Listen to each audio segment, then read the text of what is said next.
Hi, enjoy listening. 50-year-old Caleb Walker lived alone in a crumbling one-room apartment on the east side of town. The walls were cracked, the windows drafty, and the radiator groaned like an old man. He had no family, no visitors, and no plans. Life had simply narrowed.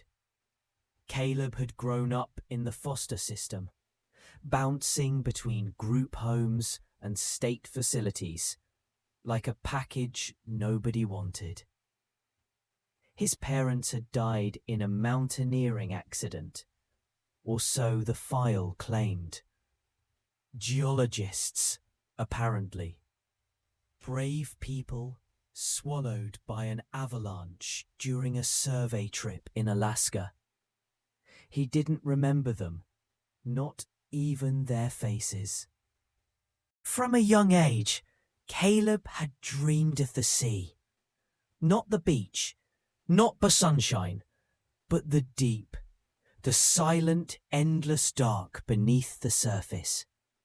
While other boys played baseball, Caleb buried himself in dusty paperbacks about submarines and oceanic adventures. He'd enlisted in the Navy as soon as he turned 18, and by 22, he was a petty officer aboard a fast attack submarine, cruising the cold waters of the North Atlantic. It was on that vessel that everything changed. A fire broke out in the engine room during a routine patrol.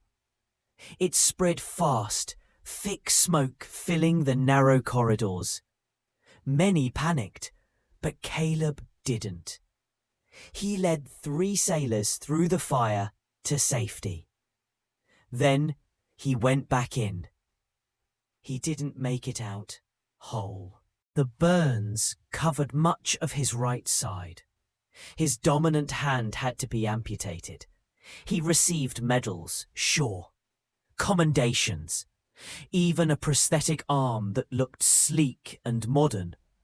But none of that made a difference when he got home. His wife, Sharon, looked at him like a stranger. For days she avoided him, eyes filled with pity and discomfort. One night, she finally admitted the truth. "I can't do this. I didn't sign up for this kind of life." She packed her things and left. That was the beginning of the end. Caleb spiraled. He started drinking, first at night, then through the day. He pawned his medals, sold furniture. Eventually, he was evicted. For years, he drifted, sleeping in shelters, under bridges, behind supermarkets. No one cared. No one looked twice. He stopped expecting them to. But then came Eddie. Caleb noticed the boy one rainy morning, sitting by a dumpster near the soup kitchen, skinny, soaked, and no older than 5. His clothes were 2 sizes too small, and his eyes, those big, tired eyes, were far too old for his face. "Hey, kid," Caleb said. "Where's your mum or dad?" The boy looked up, shivering. "Mum died. Her boyfriend's mean. He hits me. I ran away." Something inside Caleb broke open. The way the kid looked at him, half scared, half hoping, shook him harder than anything in years. "Come with me," Caleb said, without thinking. "You're not going back there." The room Caleb called home wasn't much. Just a single bed, a dented mini-fridge, a rusted sink, and a closet with a broken door. But to little Eddie, it was a palace. It had warmth. It had walls. It had a man who looked at him like he mattered. Caleb made the boy a sandwich with the last of his peanut butter and a slice of white bread so dry it cracked when folded. Eddie ate like he hadn't seen food in days. "You got a last name?" Caleb asked, watching the boy devour every bite. "Eddie Miller, I think," he said between chews. "My mom used to call me Ed. Her boyfriend didn't call me anything good." Caleb's prosthetic hand sat motionless on his knee. He still wasn't used to eating with his left hand. He hadn't bothered learning. He usually didn't eat much. But something about having the kid there changed that. Made everything feel less empty. "All right, Eddie Miller. You can stay here for now. But this ain't permanent. You hear me? I ain't some storybook hero." Eddie didn't answer. He just looked around the room, then curled up on the floor beside the bed, using an old jacket as a blanket. "Get up there," Caleb muttered, nodding to the bed. "You're a kid. Kids don't sleep on floors." For the first time in years, someone else occupied the space beside him. Caleb stayed awake half the night, listening to Eddie's breathing. Slow, fragile. It reminded him of the sound the ocean made inside the submarine. The endless hum that could calm you or drive you mad. The next morning, Caleb did something he hadn't done in a long time. He walked into the local grocery mart and bought fresh food. At the counter was Maggie, a woman in her early 40s with kind eyes and a messy ponytail. She'd worked there for years, and though Caleb had seen her countless times, he never spoke to her more than necessary. "You're up early," Maggie said, eyeing the bread, eggs and juice. "Feeding someone?" Caleb hesitated. "Just trying to eat better, I guess." Maggie smiled faintly. "Well, that's good. You should. You look better sober." He flinched, surprised. "You keeping tabs on me?" "Only when it matters." He left with the groceries, uncertain why that exchange warmed his chest. Back home, Eddie was sitting on the floor, reading a picture book Caleb had found in a donation box the week before. The boy looked up and grinned. "I thought you weren't coming back." Caleb frowned. "I said you could stay. I meant it." Eddie's grin widened. It wasn't much, but to him it was a promise. That afternoon, Caleb did something else unexpected. He went back to the soup kitchen, not for food, but to talk. To Reverend Bill, the man who ran the place and had tried for years to get Caleb off the streets. "I need help," Caleb admitted, staring at the floor. "There's this kid." Reverend Bill didn't look surprised. "You took him in. He needed someone. I didn't know who else would." Reverend Bill leaned forward. "Then you did the right thing. But if you're going to care for him, you need more than heart. You need structure, legal help, maybe even custody." "Custody?" Caleb looked stunned. "I'm a broke, one-handed vet with a record of public drunkenness. You're also the only one who cared enough to take him off the streets. Over the next few weeks, things slowly changed. Caleb cleaned the apartment. He stopped drinking. He applied for extra veteran support and disability aid. He brought Eddie to the local clinic for a checkup and filed a report against the abusive stepfather. With the Reverend's help, he met with a pro bono family lawyer. They started paperwork for guardianship. The word terrified him. Guardian. But when he watched Eddie sleep on the bed at night, thumb curled near his cheek, the fear eased. Eddie laughed more now. He loved to help Caleb make breakfast. He lined up old soda bottles and knocked them down with a stick like bowling pins. He drew pictures of boats and submarines and said, "I want to be like you when I grow up." Caleb smiled quietly at that. For the first time in decades, he didn't feel like a ghost. He felt alive. Fall crept into town slowly, leaves curling red, yellow, and brown along cracked sidewalks. The air turned crisp. Children wore jackets too big for their growing frames.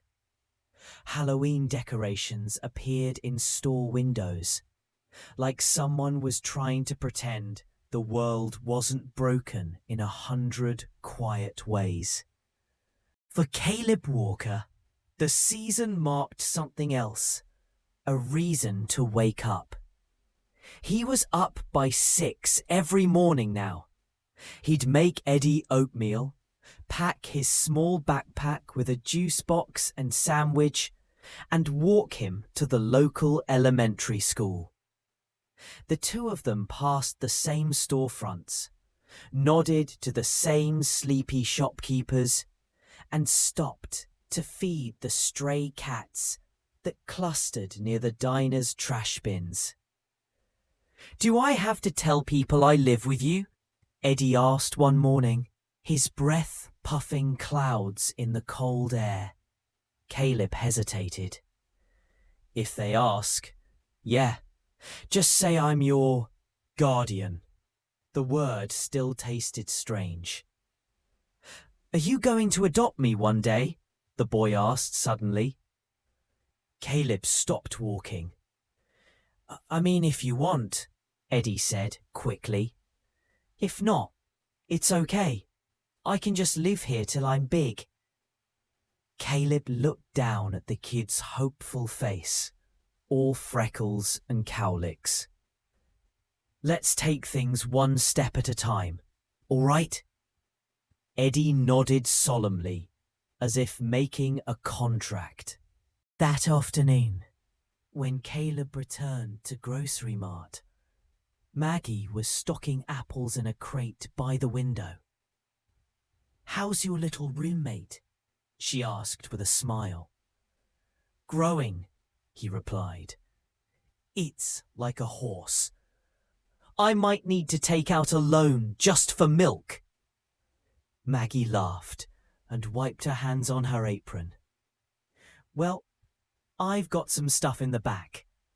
Dented cans and things close to expiration. I'll set them aside for you if you want." "You don't have to." "I know. That's why I'm doing it." There was a pause, soft but not awkward. "You're good with him," she said. "That boy looks at you like you hung the moon." "I'm just doing my best not to screw it up," Caleb replied quietly. "You're doing better than most," she said, and this time the compliment didn't make him wince. Later that week, a man in a suit knocked on Caleb's door. "Mr. Walker," he said, flashing a badge. "I'm with Child Protective Services. I'd like to ask you a few questions about Edward Miller." Caleb stiffened. "He's not going back there." "No one's saying he will. We just need to confirm he's safe." The man was professional but fair. He asked about income, housing, schooling. Caleb showed him paperwork, Eddie's medical forms, and even the food stacked neatly in the pantry. when Eddie got home from school. He walked. That night, Caleb sat by the window with his old Navy mug, filled with black coffee instead of whiskey. Outside, the wind shook the trees. Inside, Eddie was asleep, hugging a worn stuffed dog someone had donated to the shelter months ago.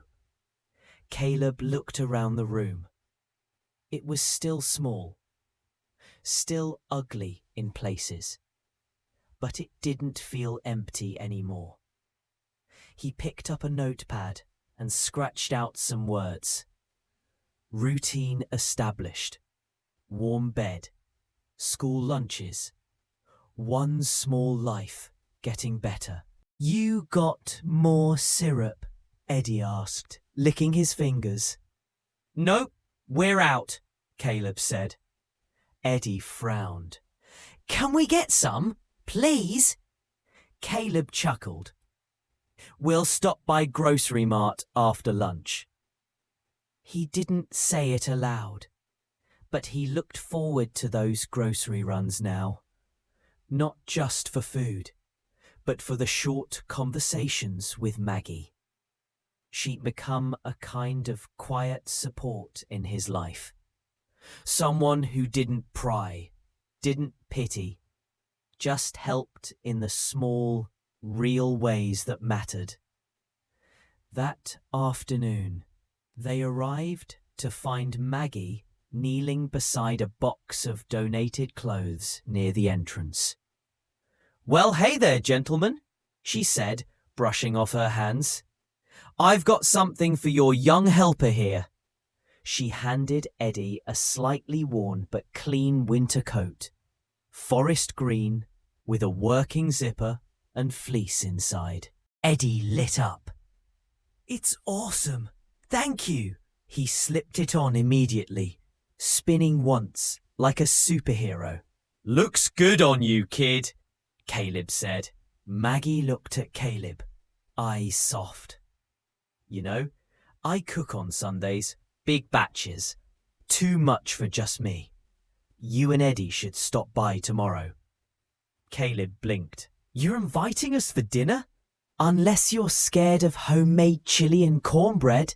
Eddie tugged Caleb's sleeve. Can we go, please? I promise to be polite and not talk with my mouth full. Caleb smiled, really smiled, and said, All right, we'll come. Sunday came, bright and cold. Caleb even shaved, something he hadn't bothered with in months. Eddie wore his new coat and carried a small bouquet of gas station flowers Caleb insisted they bring. Maggie's house was modest, tucked behind a row of oaks at the edge of the neighborhood. Her yard was clean, her porch covered in string lights that hadn't worked in years, but still looked pretty in the dusk. Inside, the air smelled like cumin, garlic, and fresh-baked bread. Her kitchen was alive with steam and laughter. Eddie helped set the table. Diesel, who had followed them without invitation, made himself comfortable on Maggie's couch like he owned the place. Can I say grace? Eddie asked. He wasn't sure what to say. He just reached out and squeezed the boy's shoulder. Maggie smiled behind her glass of sweet tea. After dinner, as Eddie played with Diesel by the fireplace, Maggie poured Caleb a cup of coffee and joined him at the kitchen counter. You're doing a good thing, she said softly. I'm just trying not to screw him up, he replied. He's already healing. That's something. You know how rare that is? He looked into her eyes. I'm not who I used to be, Maggie. I'm missing a lot more than a hand. She didn't look away. It started with a rip in Eddie's backpack. Caleb noticed it one Monday morning. The seams were frayed, one strap barely holding. Eddie tried to hide it by slinging it over his opposite shoulder and hurrying out the door. "Hold up!" Caleb said, reaching out with his prosthetic arm. "What happened here?" Eddie shrugged. "It got stuck on a fence." Caleb narrowed his eyes. "You sure about that?" Eddie didn't answer. He pulled the door shut and walked a little faster than usual that morning. That afternoon, Caleb decided to pick Eddie up from school himself. He stood across the street under the bare branches of a maple tree, watching as children streamed out of the building in bursts of laughter and chaos. Then he saw it. 3 older boys had surrounded Eddie by the bike racks. One of them shoved his shoulder. Another yanked at his backpack. "You live with that freak, that one-armed hobo guy," one of them sneered. "Bet he found you in a dumpster." Eddie swung his fist without thinking. It landed square on the bully's chest. The boy stumbled, surprised. But there were 3 of them. They shoved him down. His head hit the pavement. Caleb was already moving. He crossed the street like a storm, grabbing the nearest boy by the back of the collar and pulling him away. "Hey!" one of them cried. Caleb didn't shout. He didn't need to. His presence alone made them scatter. He crouched beside Eddie. "You all right?" The boy's lip was bleeding, eyes blazing with fury and shame. "They said you were broken, that I should be ashamed of you." Caleb's jaw tightened. "You listen to me, Eddie," he said, helping him sit up. "You've got nothing to be ashamed of. Not because of me. Not because of who raised you. Got that?" Eddie sniffled. "But they don't stop." "Then we teach them they can't break you." At home, Caleb cleaned Eddie's scrape and sat him down. "You ever heard of reactive strength?" he asked. Eddie shook his head. "It's not about being the toughest guy in the room. It's about knowing when to use your strength and when to walk away. That's what takes real courage." Eddie looked down. "But I was so mad." "I know. I've been there. But anger burns you faster than it burns them." He paused, then added, "That's something I had to learn the hard way." Eddie didn't speak, but his small hand reached out and wrapped around Caleb's prosthetic fingers. Later that night, Maggie dropped by with a tin of cookies. "I heard about the schoolyard mess," she said gently. "Want me to talk to the principal?" "I already did," Caleb said. "They're handling it. Said they'll keep an eye out." "And Eddie?" "He's shaken, but he's okay." Maggie studied his face. "You're not just raising a boy, you know. You're raising a man." Caleb exhaled slowly. "I just hope I'm giving him the tools I never had." "You are." The next day, Eddie walked into school with his head high and a fresh backpack that Maggie had helped them pick out. The bullies kept their distance. And when the teacher asked the class to draw their family heroes, Eddie drew Caleb. Tall, strong, smiling with a metal arm and a heart drawn right over his chest. He wrote in wobbly capital letters beneath the drawing, "My dad saved me twice. First from the street, then from being afraid. By the time winter set in, the small apartment Caleb rented felt smaller than ever. The radiator wheezed. The pipes clanged. Diesel the cat had taken to sleeping on top of the fridge just to find a warm spot. Eddie was growing fast.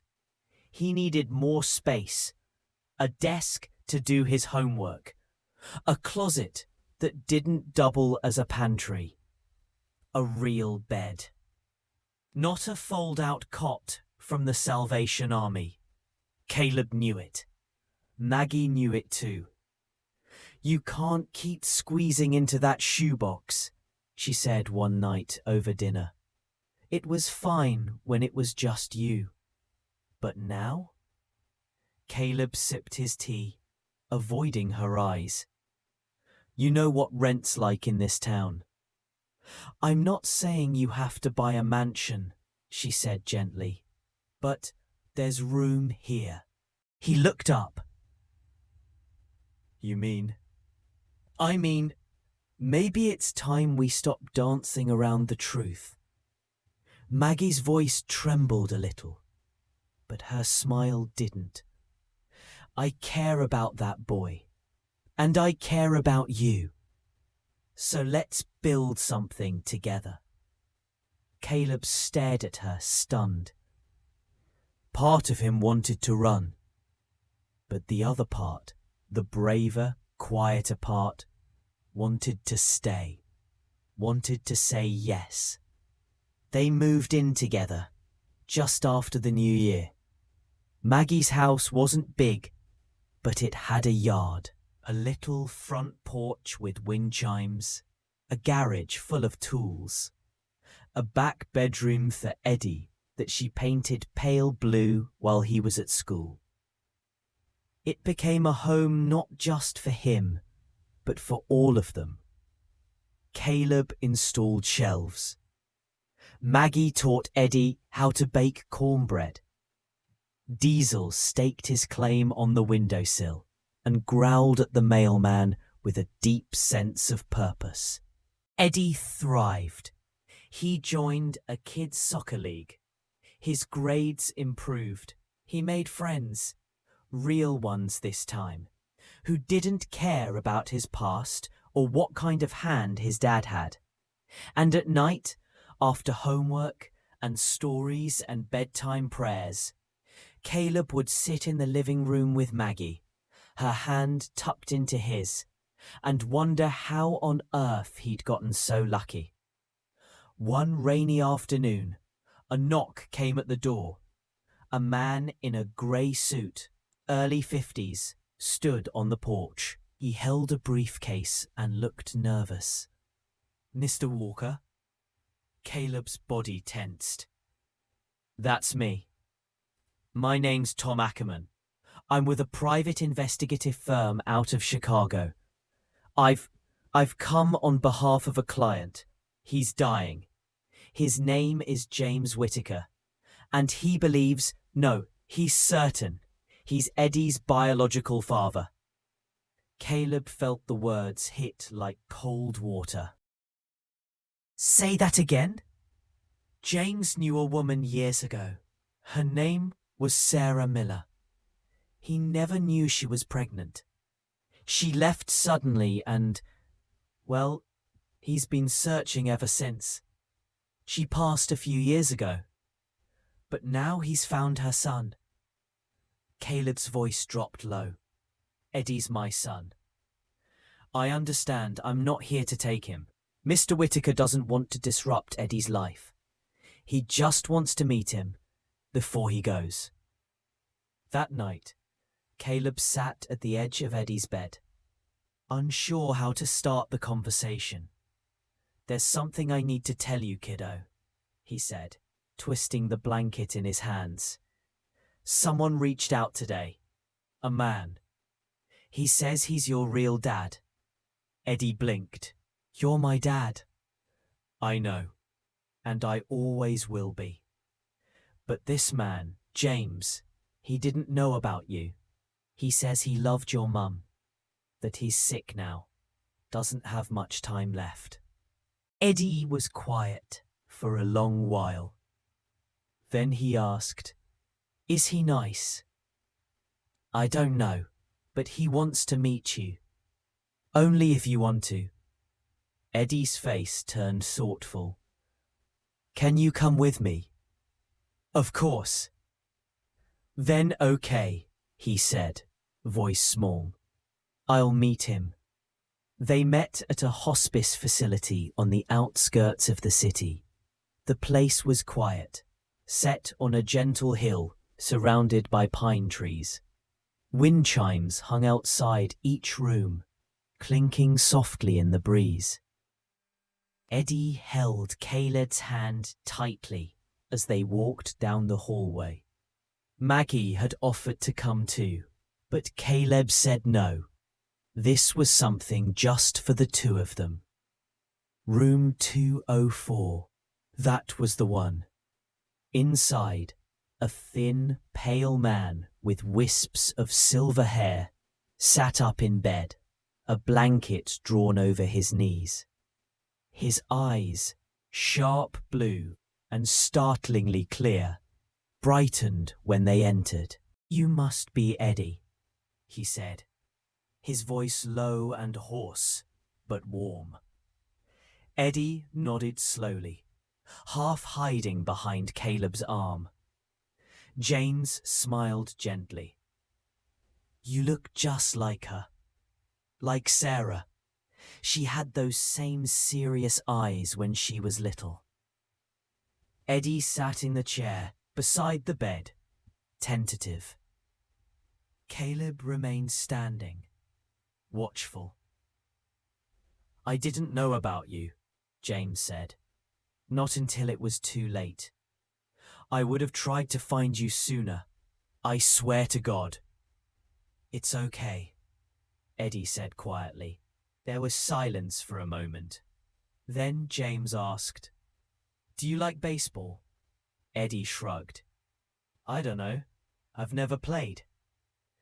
"Well, that's something we'll have to fix," James chuckled. Then his eyes turned to Caleb. "You must be the man who raised him." Caleb nodded. "Tried to." James extended a frail hand. Caleb took it. "Thank you," James whispered, "for stepping in when I couldn't, for loving him when no one else did." Caleb didn't answer, but something unspoken passed between them. Not forgiveness, just understanding. A kind of quiet passing of the torch. Over the next few weeks, they visited James 3 more times. They talked about Eddie's favourite books and how he liked his eggs scrambled, and the time he accidentally let Diesel outside and spent an hour crying until Caleb found the cat hiding in the garage. James told them stories from his youth, about riding freight trains, sneaking into jazz clubs, falling in love too fast and too often. He didn't try to replace Caleb. He didn't even try to be a father. Just a man nearing the end, trying to give something good back to the world. One afternoon, James handed Eddie a small wooden box. "It was your mum's," he said. "She kept it by her bed. I found it in a storage unit years after she passed. I think she'd want you to have it." Inside was a single photograph.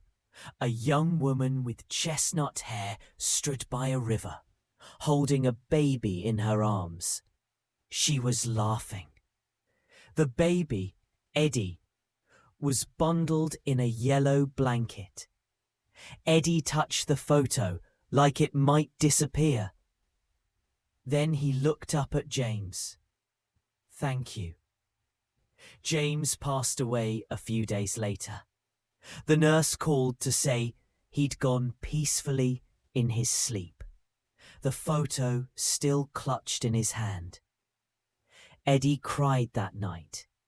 Not the wild, anguished sobs of earlier times, but quiet, soft tears that spoke of love and loss.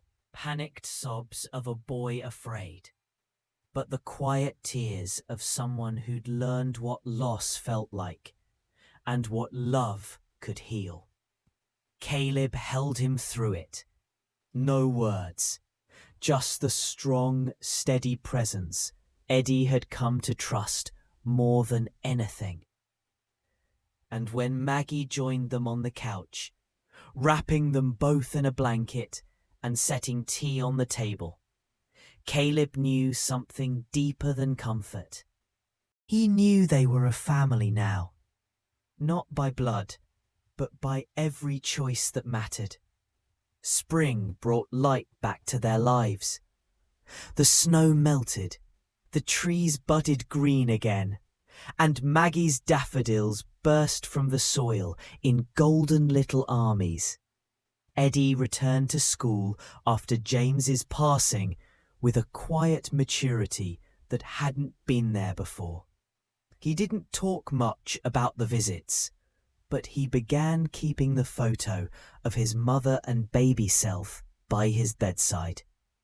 Every now and then, Caleb would catch him looking at it, not with sadness, but with calm. Peace was growing in him. And in Caleb too. One Sunday morning, Maggie sat on the back porch with her feet up, sipping coffee, watching Eddie chase Diesel around the yard with a feather toy on a string. Caleb stepped outside and stood behind her for a long moment, then cleared his throat. "Max?" She turned. "Yeah?" He shifted awkwardly, a small box clutched in his prosthetic hand. She froze. "Are you doing what I think you're doing?" "I don't know," he admitted. "I mean, I didn't get down on one knee because, well, you know, the knee doesn't really cooperate. And this isn't a diamond or anything fancy, just a ring I carved myself." She blinked, stunned. "It's walnut," he said nervously. "From that old tree out back. Polished it with linseed oil. It's not much, but I figured, after everything we've been through." Maggie's eyes welled up. "Caleb, I guess what I'm trying to say is, will you marry me?" She laughed through her tears. "You ridiculous, brave, beautiful man. Of course I will." Eddie ran up at that exact moment, panting. "What's going on?" "We're getting married," Maggie said, kneeling down to his level. "What do you think?" Eddie paused, then looked at Caleb. "Does that mean we're all the way family now?" Caleb knelt too, drawing him into a hug. "We already were, bud." "This just makes it official." The wedding was held in the backyard in early June. Simple. Homemade. Maggie wore a cotton dress and wildflowers in her hair. Caleb wore his old navy blues. Polished, clean, and tight across the chest. Eddie was the ring bearer, beaming with pride as he walked Diesel, yes, Diesel, in a bow tie down the aisle. Neighbors came. Teachers. Even the grumpy mailman showed up, handing Caleb a card and muttering, "You're a better man than most I've known." Maggie's father, long estranged, sent a letter. "I was wrong," it read. "But if you'll have me, I'd like to meet my grandson." Caleb read it aloud that night at the kitchen table. "Do we let him come?" Eddie asked. Caleb looked at him. "That's your choice too, kiddo. But I believe in second chances." Eddie smiled. Then let's give him one. After the wedding, things didn't become perfect. There were bills to pay. Diesel knocked over a lamp and shredded the couch. Caleb still had nightmares sometimes, and Eddie still got nervous when the wind made the windows rattle. But they had each other. And when Eddie brought home a school essay titled "The Person I Most Admire," it read, "My dad didn't save the world. He didn't win a war. But he made a home for me. And that's the bravest thing I've ever seen." Not everything was easy, though. Old wounds didn't heal just because the sun came out or a ring was slipped on a finger. Caleb still wrestled with memories that clawed at him in the quiet. Dark, claustrophobic moments from his Navy days. The fire on the submarine, the loss of his hand, and the bitter betrayal of his ex-wife, leaving him when he needed her most. Some nights, when the house was asleep, he'd find himself staring at the ceiling. The phantom pain in his missing arm flaring up like a warning. One afternoon, after an argument with a customer at the store, someone who made a cruel joke about his prosthetic, Caleb felt the familiar pull to drown the hurt in a bottle. But Maggie was waiting for him at home, steady and kind as ever. "Come sit with me," she said, pulling out an old photo album. Together, they flipped through pictures from better days. Photos of Eddie's first steps, birthday parties, quiet moments baking in the kitchen, and long walks in the park. "Those memories," Maggie said, "they're the ghosts we choose to keep. The rest we learn to let go." Caleb took a deep breath. "I want to believe that." "Then lean on us," she whispered. "You're family now." Meanwhile, Eddie faced his own battles. The scars of growing up different, raised by a man with a prosthetic arm, coming from a broken home, sometimes made him the target of stares and whispers at school. There were days he'd come home frustrated and silent. Tears threatening to spill, but swallowed down. One day, Caleb found him in his room, scribbling furiously in a notebook. "What's that?" he asked gently. Eddie hesitated, then handed over a poem he'd written. "I'm not just the son of a broken man. I'm more than the battles we both ran. I carry strength in scars unseen, and dream of places I've never been." Caleb's throat tightened. "You have a gift," he said softly. "Don't ever hide it." Together, they worked through the ghosts, one day at a time.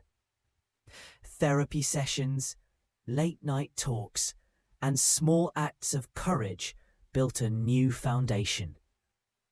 And when Caleb finally called his old Navy comrades for a reunion, Eddie was there by his side, standing tall, proud of the man who had fought so hard to be their dad. The morning sun filtered softly through the curtains of their cozy home, casting warm light on the family gathered around the kitchen table. Eddie was already dressed for his college orientation, his backpack slung casually over one shoulder. Caleb poured coffee, stealing a glance at the young man, who had once been a scared kid with a torn backpack and bruised spirit. "Morning, champ," Caleb said with a smile.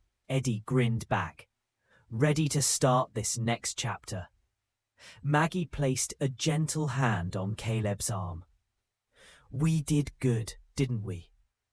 Caleb nodded, feeling a deep, quiet pride. "Better than good. We built something that matters." College life was a whirlwind for Eddie.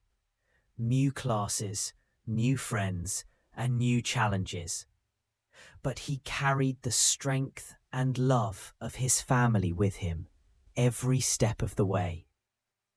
He studied creative writing, pouring his heart into stories that spoke of resilience, hope, and the quiet power of kindness.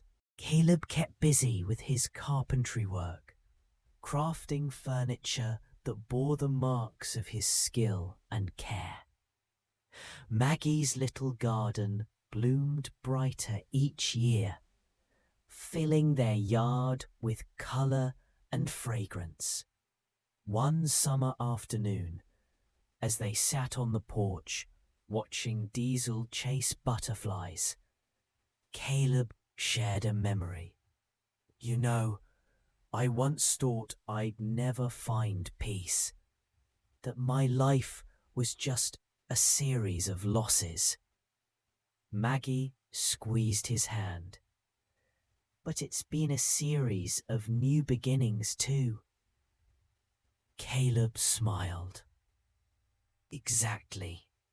And as Eddie ran toward them, laughing with a group of new friends, Caleb realized how far they'd come.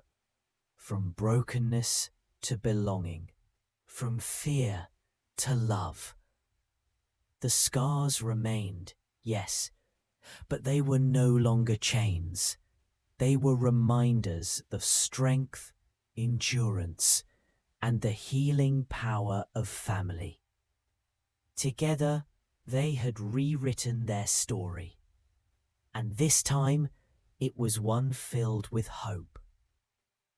If you like the story, I would be very happy to have your support.